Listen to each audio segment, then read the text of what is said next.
Alhamdulillahi Rabbil Alameen. Wala aqibatu lil muttaqin wala udwana illa ala zalimin. Wassalatu wassalamu ala nabiyyina Muhammad sallallahu alayhi wa sallam wa ala alihi wa sahabatihi wa tabi'ina lahum bi ihsanin ila yawmiddin wa ba'd. La suite de notre thème sur l'unicité d'Allah subhanahu wa ta'ala, at-tawhid.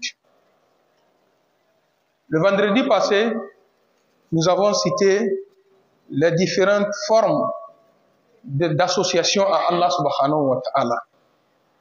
Et à la volonté d'Allah subhanahu wa ta'ala, aujourd'hui nous allons continuer en tant que parents. Quelles sont les précautions, les dispositions que chacun d'entre nous doit faire pour que, après lui, qu'il puisse laisser derrière lui des enfants qui vont marcher dans la droiture jusqu'à le jour de la résurrection et aussi vont transmettre de meilleures choses à leurs enfants. Cette transmission va suivre comme ça jusqu'à le jour où Allah subhanahu wa ta'ala va transformer cette terre-là en l'au-delà. Lorsque vous remarquez, vous voyez que lorsque quelqu'un veut choisir une femme, il fait un effort pour choisir une bonne femme. En famille, en tant que musulman, quand vous venez annoncer à vos parents, papa, j'ai eu une femme, on vous demande quelle ethnie. Il va dire Moba, ou bien Gourma, ou bien Moussi. Et l'on va lui demander, ce sont des musulmans? Il dit oui, c'est une musulmane. Il dit ah, alhamdulillah. Vous allez voir que tout le monde agrée.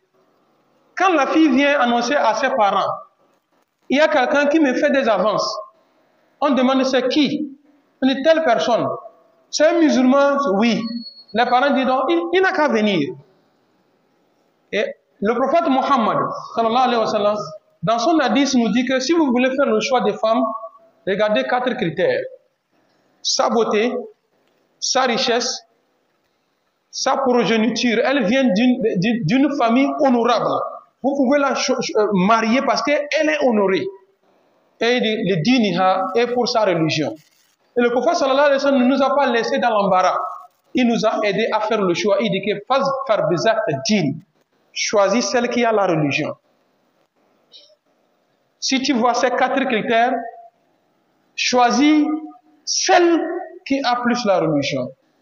Il t'a dit quoi? Il y a Tabata, il y a Daka. Si tu choisis celle qui a la religion, sache que tout est au complet chez toi. Mais si c'est pour la beauté tu l'as choisi, la beauté va finira. Si c'est l'argent, s'il n'y a plus d'argent, si c'est parce qu'elle vient d'une famille honorée, si ça ce n'est plus honoré, tout tombe. Mais si tu as marié une femme à cause de Dieu, Dieu ne disparaît pas. À cause de la religion ne finit pas jusqu'à la personne va partir. Donc tout et chacun de nous veut coûte et coûte avoir une bonne femme. Quand on pose la question à quelqu'un, pourquoi tu veux une bonne femme? Il dit que pour qu'elle puisse me donner une bonne éducation à mes enfants. Pour qu'elle puisse donner une bonne éducation à mes enfants. C'est pourquoi je veux une bonne femme. Allah lui-même nous a dit dans la sourate 4, au verset 2. Parmi les femmes, choisissez celles qui vous plaisent. De bonne conduite. Des femmes soumises.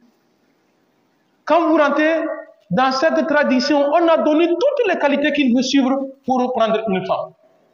Pourquoi Allah subhanahu wa ta'ala nous dit ceci? Parce que quand nous aimons une femme, après l'amour, il y a le fruit de l'amour. Et le fruit de l'amour, c'est quoi? C'est des enfants que les femmes là vont nous donner. Et il n'y a personne parmi nous ici qui veut qu'on dise que voilà, c'est son enfant qui est criminel. C'est son enfant qui est menotté, on amène comme ça. Tout le monde veut qu'on va voir son enfant ou un enfant qui a la gloire. Sur ceux-là qui sont venus avant nous, qu'est-ce qu'ils ont fait? Ils ont donné une bonne éducation, surtout l'éducation religieuse à leurs enfants. Nos grands-parents, arrière-parents. L'islam n'est pas nouveau en Afrique. L'islam, comme la fois passée je vous ai dit, l'islam est rentré en Afrique avant, comment l'appelle-t-on, Madine. L'islam est venu en Afrique avant Madine.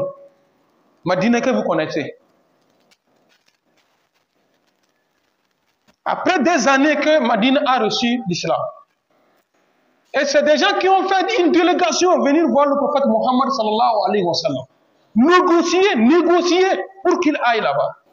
Avant que le prophète n'aille en Abyssinie et Médine, il a d'abord envoyé quelqu'un qui est allé d'abord commencer par les enseigner l'islam. Mais quand les musulmans étaient persécutés à la Mecque, le prophète sallallahu alayhi wa sallam les a ordonnés, allez-y en Abyssinie.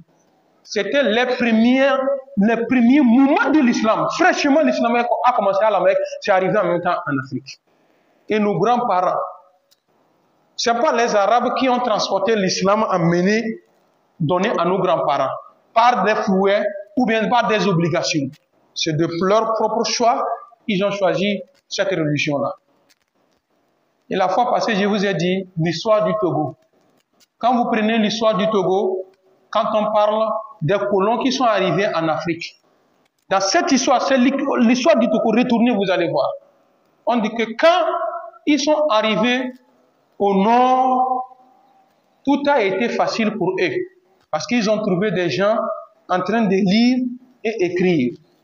Mais quand ils sont allés vers le nord et le sud, là-bas, la majorité, presque tout le monde adorait des idoles. Maintenant, il faut changer leur mentalité, les ramener à connaître un seul Dieu. Donc, les gens connaissaient avant tout ceci-là, un seul Dieu. Et c'était à quel moment? Quand les Allemands sont arrivés au Togo, selon l'histoire, le 2 juillet 1884, quand les Allemands ont mis leurs pieds au Togo. Le 5 juillet 1884, ils ont signé le traité de protectorat. Ainsi de suite jusqu'à la Première Guerre mondiale. La Deuxième Guerre mondiale, en 1957, où ils ont fait le partage de du Togo, le Togo allemand, le Togo britannique et le Togo français qui est resté jusqu'à présent. Donc les gens étaient musulmans. Les gens vont sortir tout à l'heure vous dire que non, d'abandonner l'islam. Ou bien c'est à cause de l'islam qu'aujourd'hui nous sommes revenus en arrière. C'est à cause de l'islam que nous ne sommes pas évolués. J'ai posé tout à l'heure la question de savoir. Aujourd'hui, tous ceux-là qui sont riches, nous les connaissons. Ils sont bien posés là. C'est parce qu'ils sont idolâtres, ils ont gagné la richesse. Aujourd'hui, on parle de la Chine, on parle de Dubaï, on parle de l'Arabie Saoudite et certains pays, pour ne citer que ceux-là, ces pays-là. Ils sont idolâtres pour être riches. Non. On nous dit d'abandonner et revenir ce que nos parents ont abandonné hier. Selon d'autres, l'islam, c'est la tradition des Arabes. Avant l'islam, l'avènement du prophète Mohammed sallallahu alayhi wa sallam, les gens de la Mecque adoraient quoi? Des idoles. Il était dit qu'on avait plus de 360 idoles dans la Kaaba. Quand le prophète sallallahu alayhi wa sallam a pu conquérir la Mecque, et là on a fait sortir ces idoles-là dans la Kaaba. Si vous vous imaginez, vous n'allez pas croire que jusqu'à présent, il y a des musulmans même qui disent que les gens qui vont à la Mecque là, c'est pour aller adorer la Kaaba. Les gens n'adorent pas la Kaaba. Allah lui-même a dit quoi? Falyabudu Rabba hadal bayt. Rabba hadal bayt. Adorer Dieu de cette maison. Et la Kaaba n'a pas été conçue par les Arabes de la Mecque, ni Abraham. Retournez dans l'histoire. Abraham n'a pas posé la première pierre de la Kaaba. La Kaaba était, et d'ailleurs même, est-ce que la Kaaba était pour les humains? La Kaaba était un lieu de circumambulation des anges. C'est les anges qui faisaient la circumambulation sur terre avant que les humains ne viennent. Lorsque Allah subhanahu wa ta'ala a décidé de faire descendre l'être humain, Allah subhanahu wa ta'ala a ordonné aux anges de construire Beit al-Ma'mour, la même chose. Comment vous voyez la Kaaba posée sur terre là? C'est comme ça. Dans le ciel, Allah subhanahu wa ta'ala, même quand ça tombe, ça chute d'en haut là, c'est sur notre Kaaba, ça va tomber.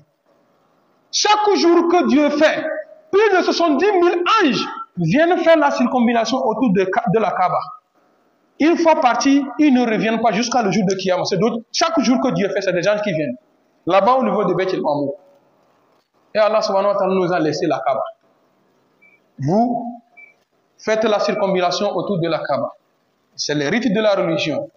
Millatu abikum Ibrahim. C'est le chemin tracé par votre grand-père qui est Abraham. Donc, chers frères en islam, parents, ce que chacun de nous doit faire comme effort est d'éduquer son enfant islamiquement.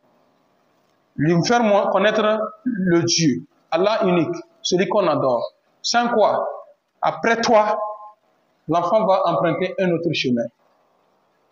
Jusqu'à présent, les gens ne croient pas au châtiment du feu, au châtiment dans la tombe.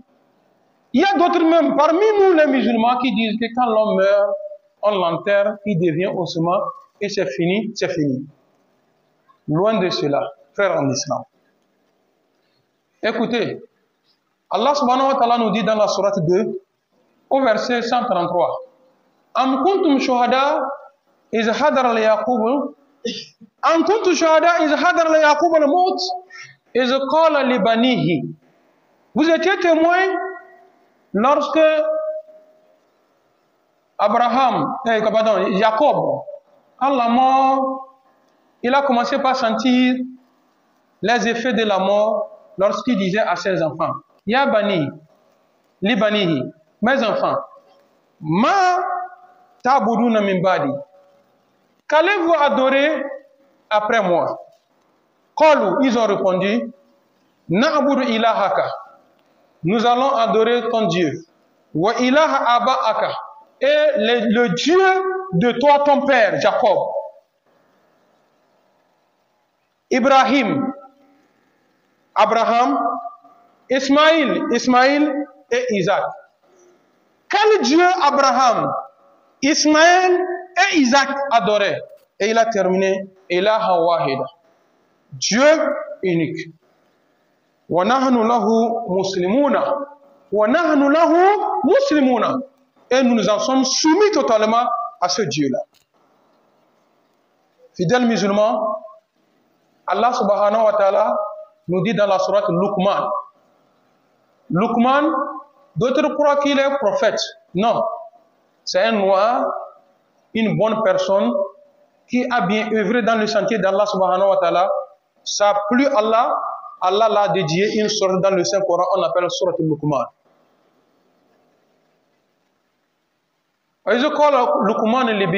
Rappelez-vous lorsque Luqman disait à son fils, Ya bunayya, oh mon fils, la tushrik billahi shay.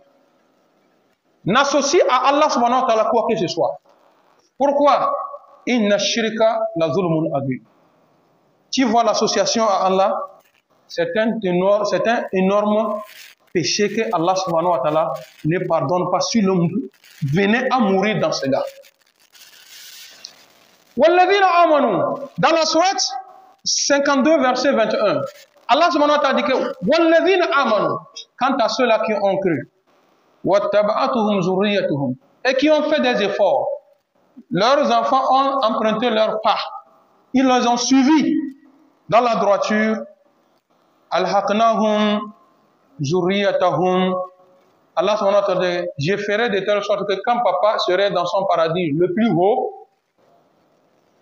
au moment où il veut penser à ses femmes et à ses enfants, nous, Allah subhanahu wa ta'ala, Allah dit quoi? Je vais élever en rang leur famille qui vont les retrouver dans un même paradis. Et en ce moment, est-ce que quand ils seront élevés à ce niveau-là, on ne va pas diminuer les récompenses d'un ou bien de l'autre? Allah subhanahu wa ta'ala dit que je ne vais diminuer rien sur les récompenses du papa, ni du côté des enfants. Wallah, d'autre part, dans un hadith, le prophète Muhammad sallallahu alayhi wa sallam nous dit que quelqu'un est dans sa tombe couché Wallah, il va avoir des récompenses qui tombent sur lui. Il va demander, Ya Allah, d'où vient ceci là? Il dit que l'enfant que tu as laissé derrière toi, il est en train de prier sur toi. Il est en train de faire du bien à ton nom. Il est en train de faire du bien et c'est les résidus qui sont en train de tomber sur toi. Donc, frères en islam, je vais m'arrêter ici pour ce vendredi. Nous prions Allah subhanahu wa ta'ala qu'il affermisse nos pas dans cette religion-là. Qu'Allah subhanahu wa ta'ala affermisse nos pas dans cette religion-là. Que le Tout-Puissant nous éloigne de l'égarement. Que le Tout-Puissant nous éloigne de l'égarement. Que le Tout-Puissant nous éloigne de l'égarement. Si nous sommes aujourd'hui musulmans, ce n'est pas de par notre connaissance ou bien notre force ou bien notre beauté. Allah subhanahu wa ta'ala nous a choisis. De sa volonté, il nous a mis sur ce chemin.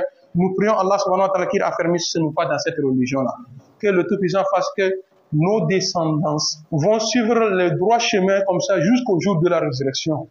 Que le Tout-Puissant guide nos pas. Allah subhanahu wa ta'ala nous assiste matin et soir. Tous ceux-là qui sont dans des difficultés, nous prions Allah subhanahu wa ta'ala qu'il allège la situation à tout un chacun de nous. Je prie Allah subhanahu wa ta'ala, chacun de nous ici a ses vœux personnels, que le Tout-Puissant exauce nos meilleurs vœux. Allah subhanahu wa ta'ala exauce nos meilleurs vœux. Allahumma azil salam al muslimina.